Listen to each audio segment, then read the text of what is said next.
न तलवारों के वार से न गोलियों के बौछार से बच्चे बर्बाद हो रहे हैं पबजी फ्री फायर से। चलो बच्चा लोग, कैसे हैं आप लोग? सब ठीक ठाक? आशा करते हैं आप लोग मज़े में होंगे, एग्ज़ाम की तैयारी बहुत अच्छे से कर रहे होंगे। आज हम लोग पढ़ेंगे गॉस के नियम से कूलॉम के नियम का सत्यापन। ठीक है, तो हेडिंग बनाएंगे आप लोग, गॉस के नियम से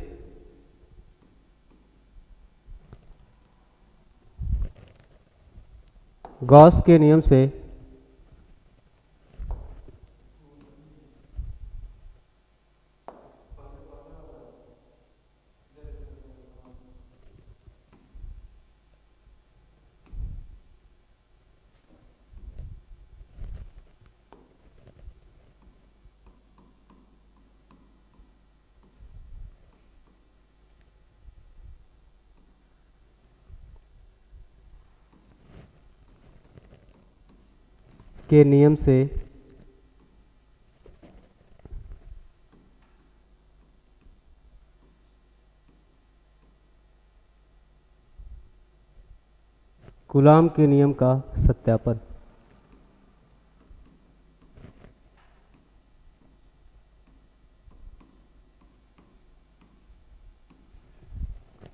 नियम का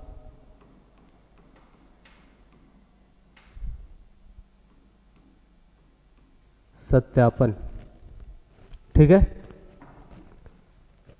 बहुत ही इंपॉर्टेंट टॉपिक है, एग्जाम में क्वेश्चन पूछता है ऐसे। देखिए, सबसे पहले हम क्या करेंगे, गॉस का नियम का प्रयोग करके कूलॉम के नियम का सत्यापन करेंगे। सबसे पहले हमको क्या करना है, एक आवेश लेंगे प्लस क्यू आवेश। ठीक है, एक बिंदु हमारा O है जिस पर हमारा एक आवेश हमारा प्लस क्यू है। ठीक है, यहां से एक R दूरी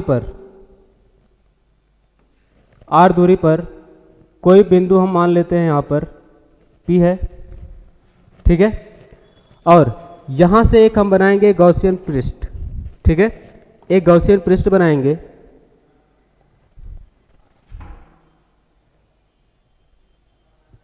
जो गोलाकार होगा। अब इस गॉसियन पृष्ठ से देखेंगे कि इस आवेश के कारण विद्युत क्षेत्र किस डायरेक्शन में होगा। इस विद्युत क्षेत्र की जो दिशा होगी वो कहाँ होगी, इस साइड होगी। विद्युत क्षेत्र की जो दिशा होगी वो इस साइड होगी। एक काम करते हैं, इस बिंदु P पर एक छोटा सा भाग ले लेते हैं, एक छोटा सा क्षेत्रफल लिया जाएगा। इस छोटे से क्षेत्रफल के लिए हम मान रखेंगे वेक्टर dA। ठीक है, अब देखेंगे इस वेक्टर dA का जो डायरेक्शन होगा वो कहाँ पर होगा, विद्युत क्षेत्र की दिशा की तरफ होगा। ठीक है, हमने कहा है कि गॉसियन पृष्ठ का यूज करना है, गॉसियन नियम का यूज करना है। तो अगर हम गॉसियन नियम पीछे पढ़ चुके हैं, गॉसियन नियम हमारा क्या कहता है, वैद्युत flux equal to Q upon में एप्सिलॉन नॉट। ठीक है, अब देखिए यहां से इस गॉसियन वैद्युत फ्लक्स जो है, इस वैद्युत फ्लक्स को हम क्या लिख सकते हैं, समाकलन करेंगे, वेक्टर E होगा, डॉट प्रोडक्ट लगाएंगे, वेक्टर dA होगा इक्वल टू Q अपॉन में एप्सिलॉन नॉट। ठीक है, यहां तक बात समझ में आ रही है आप लोगों को? ठीक, आगे बढ़ते हैं। यहां से देखें वैद्युत फ्लक्स जो है वो किसके इक्वल होगा, समाकलन करेंगे, vector E dot D, vector D A equal to Q upon epsilon naught. ठीक है, अब यहां पर देखेंगे इस वेक्टर dA और वेक्टर E के बीच का जो कोण होगा, क्योंकि सेम डायरेक्शन में है, जब सेम डायरेक्शन में रहेगा दोनों, तो वहां पे जो वैल्यू आएगी, थीटा की जो वैल्यू आएगी वो कितनी आएगी, 0 आएगी। अगर इसका हम डॉट प्रोडक्ट निकालें वेक्टर E और वेक्टर dA का, डॉट प्रोडक्ट निकालेंगे तो निकल के आएगा हमारा E into D A cos theta. Theta की वैल्यू क्या होगी, यानी कि इस डी ए और ई के मध्य का जो कोण होगा कितनी डिग्री होगा, 0 डिग्री होगा, इक्वल टू क्यू अपान में एप्सिलॉन नॉट। ठीक है, आप सबको पता होगा कॉस 0 अंश की वैल्यू कितनी होती है, कॉस 0 अंश की वैल्यू कितनी होती है, वैल्यू होती है कितनी, 1 होती है, इक्वल टू क्यू अपान में एप्सिलॉन नॉट। ठीक है, अब यहाँ पे देखेंगे समाकलन होगा किसका, क्या ई का समाकलन होगा, नहीं होगा, क्यों, क्योंकि हम किसके रिलेटिव में करना है, डी ए के, यानी कि इस डी ए का इस ई को हम क्या करेंगे, बाहर कर लेंगे, समाकलन केवल होगा किसका, डी ए का समाकलन होगा, 1 से मल्टीप्लाई करेंगे वैल्यू सेम आएगी। ठीक, अब डी ए का समाकलन जब हम करते हैं, किसी भी चीज़ का जब हम समाकलन करते हैं, जैसे फॉर एग्जांपल अगर कोई वैल्यू हमने ले लिया, जैसे मान लो ये x है, x का हमको समाकलन dx का समाकलन करना है, dx का समाकलन करना है, तो dx का समाकलन क्या होता है, जब कुछ नहीं होगा तो क्या होगा, x होगा। उसी प्रकार से हम dA का समाकलन करेंगे तो वैल्यू आएगी कितनी, a आएगी। ठीक है, a into A, E into A, Q upon में एप्सिलॉन नॉट। ठीक है, अब इस a की वैल्यू कितनी होगी, अब ध्यान से देखेंगे, ये जो हमने गॉसियन पृष्ठ लिया है ये कैसा है, एक गोलाकार है, तो इस गोलाकार भाग का जब हम क्षेत्रफल निकालेंगे तो कितना आएगा, अगर r इसकी त्रिज्या है, इस गॉसियन पृष्ठ एक गोलाकार होगा तो इसकी त्रिज्या अगर हम r लेंगे तो इसका पूरे का क्षेत्रफल यानी कि वक्र पृष्ठीय जब क्षेत्रफल निकालेंगे तो कितना होगा, e into 4 pi are square. गोले का वक्र पृष्ठीय क्षेत्रफल कितना होता है, अगर इसकी त्रिज्या a है तो इसका एरिया निकल के आएगा 4 pi are square equal to Q upon में एप्सिलॉन नॉट। ठीक है, बात समझ पा रहे हैं आप लोग। ठीक है, अब देखिए यहां से हम e की वैल्यू निकालेंगे, e इक्वल टू वैल्यू होगी Q naught into 1 upon 4 pi are square. ठीक है, दिक्कत यहाँ तक, ठीक, इसको इक्वेशन मान लेते हैं 1। यहाँ तक क्लियर है। हम यहाँ से निकाले वैद्युत क्षेत्र की तीव्रता। ठीक है, अब थोड़ा सा आगे बढ़ेंगे, एक काम करेंगे, यहाँ पर को नीचे लाते हैं। ठीक, अब ध्यान से देखिएगा, अगर हम यहाँ पर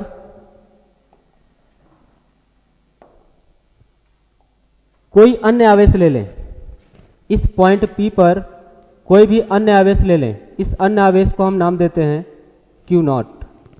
इस बिंदु P पर एक हमने क्या ले लिया, एक आवेश ले लिया। ठीक है, इस आवेश को लेने के कारण अब इस O पॉइंट पर और P पॉइंट पर, यहाँ पर Q आवेश है, यहाँ पर Q नॉट आवेश है। ठीक है, अब इन दोनों के बीच क्या होगा, एक बल कार्य करेगा। अब इन दोनों के बीच एक बल कार्य करेगा तो वह बल होगा क्या हमारा, F, vector F equal to vector E into Q naught, क्योंकि यह बल किसके कारण से लग रहा है, इस क्यू नॉट के कारण से, और विद्युत क्षेत्र की जो तीव्रता है हमने इस क्यू की वजह से निकाल चुके हैं। अब देखिए यहाँ से F इक्वल टू हमारा क्या निकल के आ गया, vector E into Q naught.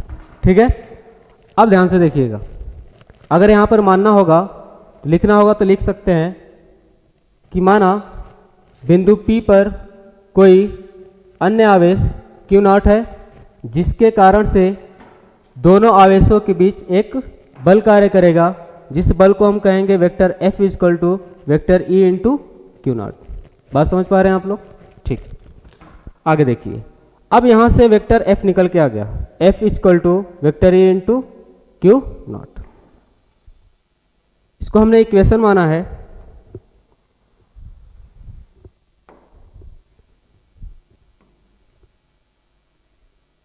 ठीक है, इस क्यू नॉट के कारण हमने यहां पर एक बल लगाएंगे। जैसे मान लीजिए यहां पर Q और यहां पर है एक Q नॉट। ठीक है, इसके कारण से ये से एक बल लगेगा, जिस बल को हम लोग क्या कहेंगे, vector F equal to vector A into Q naught. ठीक है, अब यहां पर लिखते हैं, माना लिख दे रहे हैं यहां पर ताकि आप लोगों को समझ में आए।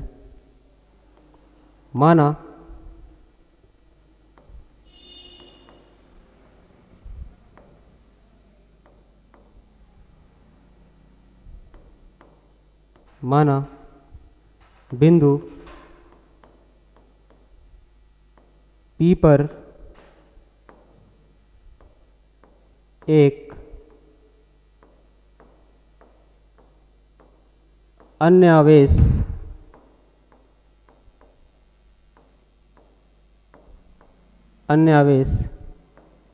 Q नॉट है, तो दोनों आवेशों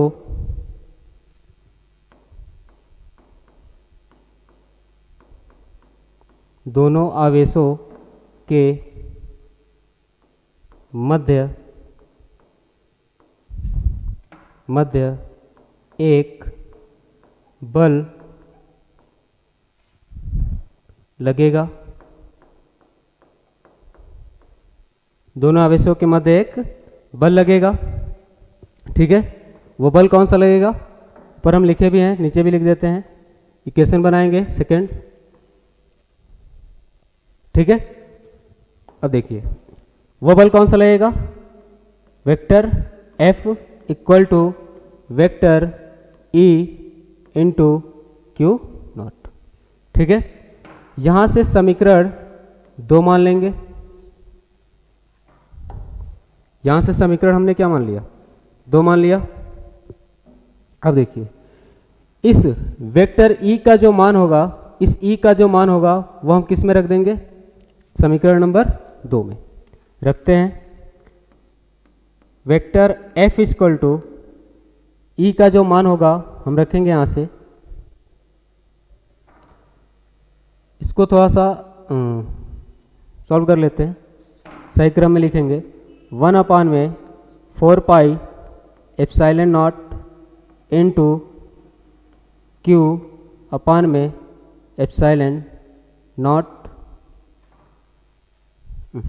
2 बार हो गया epsilon naught, R square into ये हमारा हो गया क्या, क्यू नॉट। ठीक है, देखिए इस ई की वैल्यू हमने क्या किया, इसमें पुट किया।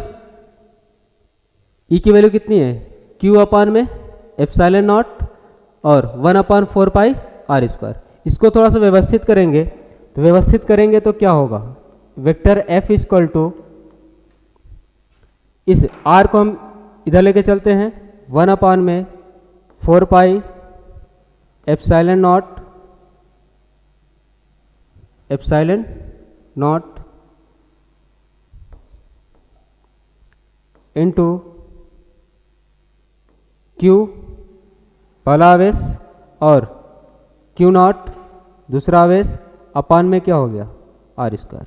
कूलॉम का नियम हमें क्या कहता है, दो आवेश है क्यू और क्यू नॉट, बीच की दूरी है क्या है इसकी, आर स्क्वायर, और ये जो वैल्यू हमारी क्या है, कांस्टेंट है। तो इस तरीके से हमने क्या किया, गॉस का प्रमेय का प्रयोग करके हमने कूलॉम के नियम का सत्यापन कर लिया। अगर इस एग्जाम में क्वेश्चन इससे बनते हैं तो इस तरीके से इसका डेरिवेशन करेंगे हम लोग। ठीक है, दोनों के मध्य एक बल कार्य करेगा जिसको हम वेक्टर एफ से दर्शाएंगे। ठीक है, तो एक बार इसको आप लोग देख लीजिए अच्छे से।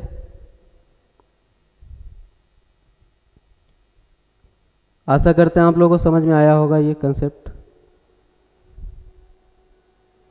ठीक है, तो ये छोटा सा वीडियो आप लोग नाश्ता करते करते, खाना खाते खाते भी इस कंसेप्ट को क्या कर सकते हैं, समझ सकते हैं। कोई भारी टॉपिक नहीं है, बहुत ही आसान है।